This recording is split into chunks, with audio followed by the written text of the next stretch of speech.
비상계엄 배경 설명 윤석열 담화가 있었죠. 스스로 내란이 아닌 정치적 판단이라고 했습니다. 지금 야당은 비상계엄 선포가 내란죄에 해당한다며 광란의 칼춤을 추고 있습니다. 민주당이 비상계엄을 내란죄라 규정하고 거의 축제를 방불케 하는 시위를 하고 있죠. 대선 이후부터 현재까지 무려 178회에 달하는 대통령 퇴진 탄핵 집회가 임기 초부터 열렸습니다. 탄핵 시위 및 집회만 178번. 우리 정부 출범 이후부터 지금까지 수십 명의 정부 공직자 탄핵을 추진했습니다. 정부 공직자만 18명을 탄핵했고요.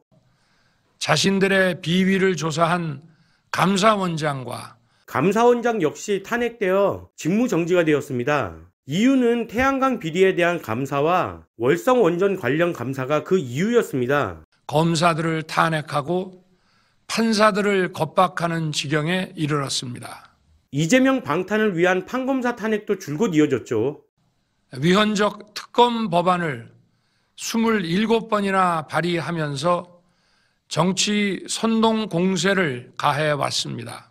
위헌적인 특검 27번, 툭하면 특검이 27번이나 되었던 거예요. 지난 6월 중국인 3명이 드론을 띄워 부산에 정박 중이던 미국 항공모함을 촬영하다 적발된 사건이 있었습니다.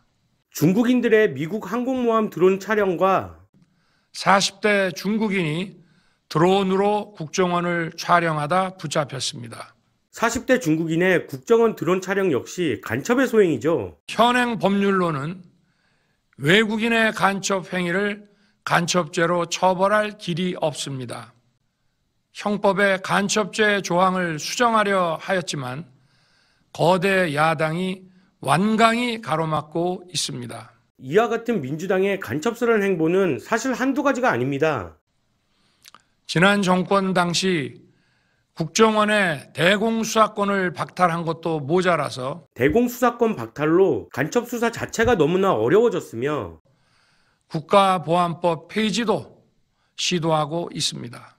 민주당은 국가보안법 폐지 시도를 한 적이 없다고 주장하지만 노동계에서는 오래전부터 국가보안법 폐지를 주장하고 이태원 참사에 대한 북한 지령은 이미 얼마나 심각한 상황인지 보여줍니다. 기초과학연구, 양자, 반도체, 바이오 등 미래 성장 동력 예산도 대폭 삭감했습니다. 본인들 연봉 올린 것도 괘씸한데 미래 산업까지 예산을 삭감한 건 정말 얘들이 정치를 할 자격이 있나 싶어요. 시스템 장비 일부분만 점검했지만 상황은 심각했습니다.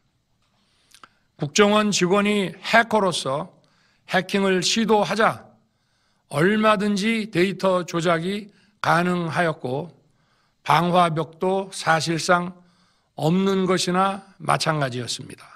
선관위의 부정선거는 확실히 정황상 많은 것이 잘못되었다는 것은 이미 잘 알려져 있습니다.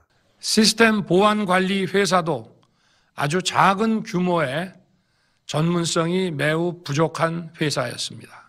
선관위 시스템 보안관리 업체는 문재인 후원기업이라고 합니다. 감 오시죠? 그리고 분명히 말씀드리지만 저는 국회 관계자의 국회 출입을 막지 않도록 하였고 중요한 건 정말 국회 출입 통지 지시가 없었느냐 하는 것과 국회의원 체포 지시가 있었느냐 하는 겁니다. 윤 대통령의 탄핵 소추안을 좀 보면 아니 이게 그렇게 무겁나? 탄핵 소추안 내용에 북중러를 적대시한 게 탄핵 사유이고 어차피 수사가 이루어지는데 굳이 이렇게까지 탄핵하려고 하는 것은 빨리 대선을 치르고 면죄부 받으려는 이재명의 계획이지 뭐. 그래서 지금 다시 재판을 지연시키는가 본데 이재명에게 무죄를 준 김동연 판사도 체포 명단에 포함되었고 정치는 정치고 재판은 재판이다.